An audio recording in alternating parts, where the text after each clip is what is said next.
நாட்டின் 140 கோடி மக்களும் எனக்கு கடவுள். பிரதமர் மோடி பேச்சு. இந்தியாவின் பிரதமராக பதவியேற்ற மோடி பாகிஸ்தான் பிரதமர் ஷெபாஸ் ஷெரீப் வாழ்த்து. விழுப்புரம் மாவட்டத்தில் தேர்தல் நடத்தை விதிகள் இன்று முதல் அமல். தலைமை தேர்தல் அதிகாரி அறிவிப்பு. தமிழக அரசு நியமிக்க உள்ள மருத்துவ காலி பணியிடங்களுக்கு இந்த ஆண்டு மருத்துவ பட்டப்படிப்பு முடித்தவர்களும் விண்ணப்பிக்கலாம். மக்கள் நல்வாழ்வுத்துறை அமைச்சர் மா சுப்பிரமணியன் அறிவிப்பு. அதிமுகவில் பிரிந்து இருப்பவர்கள் ஒன்றிணைந்தால் மட்டுமே வெற்றி சாத்தியம். முன்னாள் முதல்வர் ஓ பன்னீர்செல்வம் பேட்டி.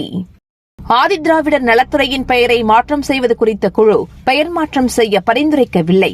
தமிழ்நாடு அரசு விளக்கம். கள்ளக்கடல் எச்சரிக்கை.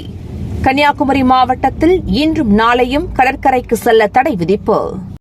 வெயில் மழையில் கட்சி பணியாற்றிய தமிழிசையை பாஜக கைவிட்டுவிட்டது. தமிழக காங்கிரஸ் தலைவர் செல்வ பெருந்தகை பேட்டி. பிரதமர் மோடி தலைமையிலான அரசு இனிமேலாவது தமிழ்நாட்டிற்கும் தமிழக மக்களுக்கும் நல்லது செய்யுமா? செல்லூர் ராஜு கேள்வி. பாலியல் வன்கொடுமை வழக்கில் சிறைக்கு சென்ற பிரஜ்வல் ரெவண்ணா ஜூன் 24 வரை நீதிமன்ற காவலில் சிறையில் அடைக்க உத்தரவு.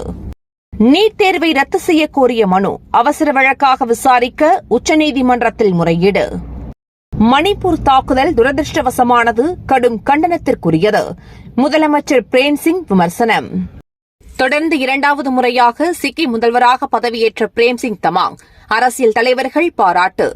மும்பை விமான நிலையத்தில் 19 கோடி ரூபாய் மதிப்பு தங்கம் பறிமுதல். 2 வெளிநாட்டவர் கைது. தமிழகத்தில் தென்காசி, திருநெல்வேலி உள்ளிட்ட 9 மாவட்டங்களில் கனமழை நீடிக்கும்.